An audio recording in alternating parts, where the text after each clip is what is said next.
روزے کو عربی زبان میں صوم کہا جاتا ہے، اور صوم کا معنی اردو زبان کے اندر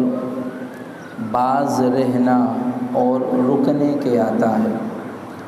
یہی وجہ ہے کہ اصطلاح شرع میں روزہ اصلاً طلوع فجر سے لے کر غروب آفتاب تک اللہ کی عبادت کی نیت سے کھانے پینے اور عمل تزویج سے رکے رہنے کو کہا جاتا ہے۔ اب روزے کے باب میں جو احادیث کریمہ ہیں اس میں سے ایک یہ ہے کہ عن ابی ہریرہ رضی اللہ تعالی عنہ قال قال رسول اللہ صلی اللہ تعالی علیہ وسلم، کہ یہ حدیث مبارک حضرت ابو ہریرہ رضی اللہ تعالی عنہ روایت فرماتے ہیں۔ آپ فرماتے ہیں کہ اللہ کے رسول صلی اللہ تعالی علیہ وآلہ وسلم نے ارشاد فرمایا، اذا دخل رمضان، کہ جب رمضان کا مہینہ آتا ہے، فتحت ابواب السماء، تو آسمان کے سارے دروازے وہ کھول دیے جاتے ہیں۔ اور فرمایا کہ وفی روایت، اور ایک روایت میں محبوب دو جہاں صلی اللہ علیہ وسلم نے یہ ارشاد فرمایا کہ جب رمضان کا مہینہ آتا ہے تو فتحت ابواب الجنتی، تو جنت کے دروازوں کو وہ کھول دیا جاتا ہے۔ اور حقیقت یہ ہے کہ جنت کے دروازوں کو اور آسمان کے دروازوں کو، دونوں کے دروازوں کو کھول دیا جاتا ہے۔ کہ آسمان کا دروازہ اس لیے کھول دیا جاتا ہے کہ اللہ رب العالمین کی رحمتیں، برکتیں اور اس کے انوار اور تجلیات کی بارشیں ہوتی رہیں۔ اور جنت کا دروازہ اس لیے کھول دیا جاتا ہے کہ وہاں کے حور و غلمان یہ جان لیتے ہیں کہ زمین والوں پر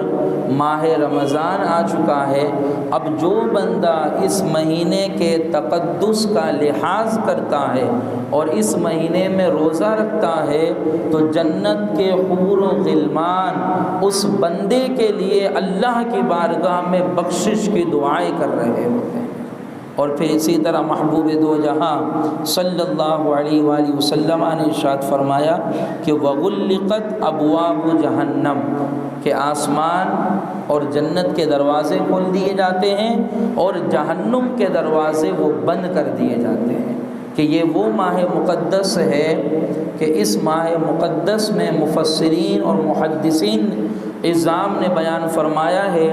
کہ جہنم کی گرمی کو کافروں سے بھی دور کر دیا جاتا ہے۔ تو پھر مسلمان اس کے لیے کیا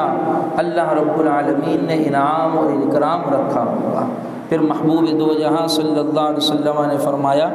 کہ وسلسلۃ الشیاطین،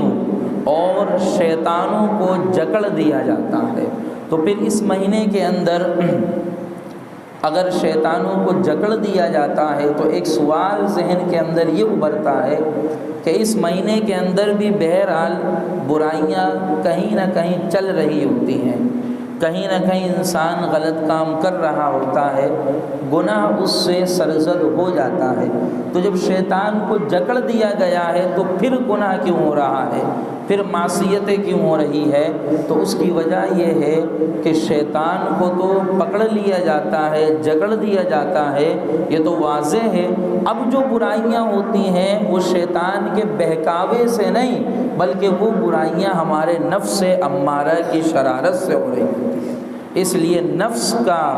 قابو کرنا اور نفس پر غالب آنا یہ بہت زیادہ ضروری ہے۔ اب یہ ماہ مقدس یہ نفس پر غلبہ کا ایک سبق دیتا ہے، مشق کرواتا ہے، مگر آپ دیکھ لیجئے ہمارے مشاہدے میں ہے اور ہماری نگاہوں کے سامنے ہے کہ پھر وہ جو 11 مہینہ ہمارا بسر ہوتا ہے وہ ماہ رمضان کی طرح بسر نہیں ہوتا۔ تو وہ نفس اتنا قوی ہو جاتا ہے، نفس اتنا مضبوط ہو جاتا ہے کہ اس ماہ مقدس کے اندر اگر شیطان کو قید بھی کر لیا جائے اور شیطان بہکاوا نہ بھی دے تو ہمارا نفس اتنا مضبوط ثابت ہوا ہے کہ ہم پھر بھی نفس کی شرارتوں سے گناہ کر رہے ہوتے ہیں، لہذا اس لیے نفس کو قابو کرنا یہ بہت زیادہ ضروری ہے۔ پھر دوسری روایت ہے وعن سہل بن سعد، کہ یہ روایت حضرت سہل بن سعد رضی اللہ تعالی عنہ سے ہے، فرماتے ہیں کہ قال رسول اللہ صلی اللہ علیہ وسلم، کہ اللہ کے رسول صلی اللہ تعالی علیہ وآلہ وسلم نے ارشاد فرمایا۔ اور یہ جو صحابی رسول حضرت سہل رضی اللہ تعالی عنہ، ملا علی قاری رحمۃ اللہ تعالی علیہ فرماتے ہیں کہ کان اسمہ حزنا فسماہ علیہ الصلاۃ والسلام سہلا، کہ ان کا پہلا نام وہ حزن تھا، تو اللہ کے رسول صلی اللہ علیہ وسلم نے اس کو بدل کر آپ نے سہل رکھ دیا، کہ حزن کا جو معنی ہوتا ہے وہ معنی غم کے معنوں میں آتا ہے، وہ معنی افسردگی کے معنوں میں آتا ہے، تو اللہ کے رسول صلی اللہ علیہ وسلم نے اس نام کو بدل کر پھر سہل رکھ دیا۔ تو اسی طرح کا معمول تھا کہ جن لوگوں کا نام زمانے جاہلیت میں ایسا رکھا گیا تھا کہ جس کا معنی اور جس کا مطلب صحیح نہیں ہوتا تھا، تو محبوب دو جہاں صلی اللہ علیہ وآلہ وسلم اس کے نام کو بدل کر ایسا نام رکھ دیا کرتے تھے کہ جس کا معنی اور مطلب صحیح ہوتا ہے۔ کہ یہ بات حقیقت ہے کہ نام کا جو معنی ہوتا ہے اس کے اثرات اس کی شخصیات پر پڑتے ہیں، اسی وجہ سے ہمیں یعنی مسلمانوں کو حکم دیا گیا ہے کہ جب تم اپنے بچوں کا نام رکھو تو فرمایا تم سمو باسماء انبیاء، کہ تم اپنے بچوں کا نام انبیاء کے ناموں پر رکھو، کہ انبیاء اعظام حضرت آدم گزرے ہیں، حضرت شیس گزرے ہیں، حضرت یحییٰ گزرے ہیں، حضرت زکریا گزرے ہیں، حضرت ابراہیم گزرے ہیں، حضرت موسیٰ گزرے ہیں، حضرت عیسیٰ گزرے ہیں، حضرت الیاس گزرے ہیں، یہ تمام انبیاء اعظام ہیں۔ تو پہلی ترجیح تو یہ ہونی چاہیے کہ انبیاء کے ناموں پر نام رکھنا چاہیے کہ اس کے اثرات انسان کی ذات پر آتے ہیں۔ پھر اس کے بعد کوشش کرے کہ صحابہ اکرام رضوان اللہ تعالی علیہ مجمعین ہے، تابعین اعظام ہیں، اولیاء اعظام ہیں، علماء اکرام ہیں، محدثین اکرام ہیں، مفسرین اکرام ہیں، پھر ترجیح دے کہ ان کے ناموں پر اپنے بچوں کا نام رکھے تاکہ ان کی شخصیت کے اثرات اس پر آ جائیں۔ لیکن اب ہم اگر اپنی دور کا احتساب کریں تو ہمارے یہاں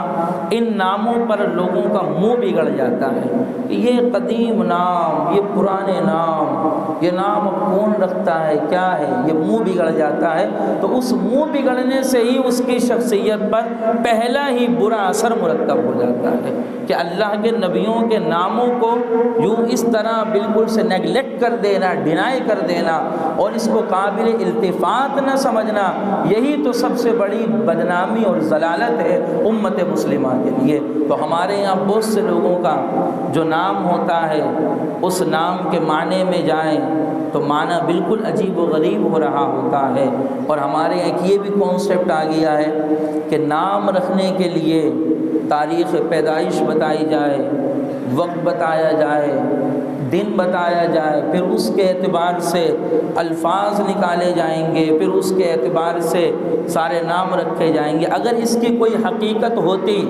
تو مجھے بتاؤ حضور پھر یہ کیوں فرماتے ہیں کہ تم اپنی اولاد کا نام انبیاء کے ناموں پر رکھو؟ پھر تو حضور فرماتے دیکھ لینا دن اور تاریخ کیا ہے، پھر اسی اعتبار سے نام رکھنا۔ اب الیاس کوئی بندہ نام رکھے تو وہ تو الف سے آتا ہے، کوئی یحییٰ نام رکھے وہ تو یا سے آتا ہے، کوئی آگے زکریا رکھے وہ تو زا سے آتا ہے۔ تو اگر الفاظ کا اتنا زیادہ انتظام کرنے کا حکم دیا جاتا تو حضور یہ کیوں فرماتے کہ انبیاء کے ناموں پہ نام رکھو؟ تو انبیاء کے ناموں پہ نام رکھنا یہ حدیث مبارک خود وضاحت کرتی ہے کہ الفاظ کا ہیر پھیر اس کی کوئی حقیقت نہیں ہے۔ ہم لوگوں نے بلا وجہ ان چیزوں کو بہت زیادہ آگے بڑھا لیا، تو ان چکروں میں آپ کبھی نہ پڑیں۔ بس سادہ سا اصول یہ ہے کہ انبیاء کے ناموں پر نام رکھیں، صحابہ کے ناموں پر نام رکھیں، اولیاء اعظام کے ناموں پر نام رکھیں، تاکہ ان کی شخصیات کے اثرات ہماری اولاد میں بھی منتقل ہو۔ تو یوں محبوب کریم علیہ السلام نے ان کے نام کو بدل کر سہل رکھا تھا۔ وہ فرماتے ہیں کہ محبوب دو جہاں صلی اللہ علیہ وسلم نے فرمایا کہ فی الجنت ثمانیۃ ابواب،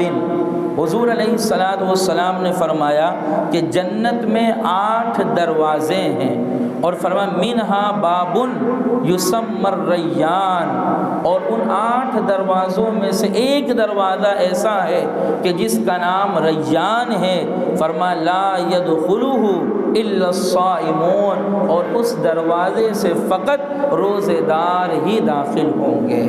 یعنی جنت، جیسے جنت کو اگر چوکڑائی بنا دیں، 4 جہت سے دیکھ لیں، تو پہلی جو 4 جہتیں ہیں اس میں 8 دروازے ہیں، اور پھر بندہ اس کے اندر داخل ہو کر پھر الگ الگ دروازے ہیں، الگ الگ چیزیں ہیں۔ تو بندہ اولاً جو جنت کے اندر داخل ہوگا تو ہر دروازے کے اپنا مقام ہے،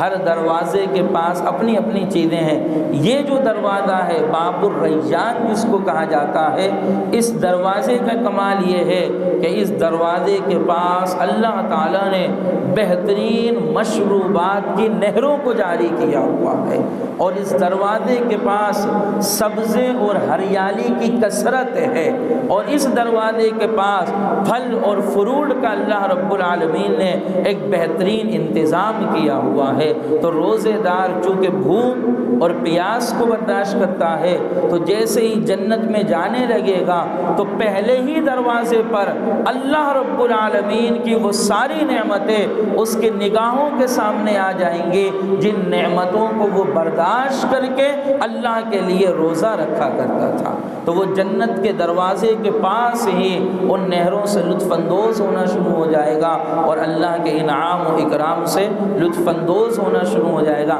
اب اس کی حقیقت ہے کیا؟ تو اس کا ادراک ہم اس دنیا میں رہ کر کبھی بھی نہیں کر سکتے۔ اس کی اصل حقیقت اور اس کا اصل لطف تو انشاءاللہ ہم لوگ روز محشر جب حضور علیہ السلام کی شفاعت سے اور اللہ کی رحمت سے جنت میں داخل ہوں گے تو پھر اس کا حقیقت میں ادراک ہوگا۔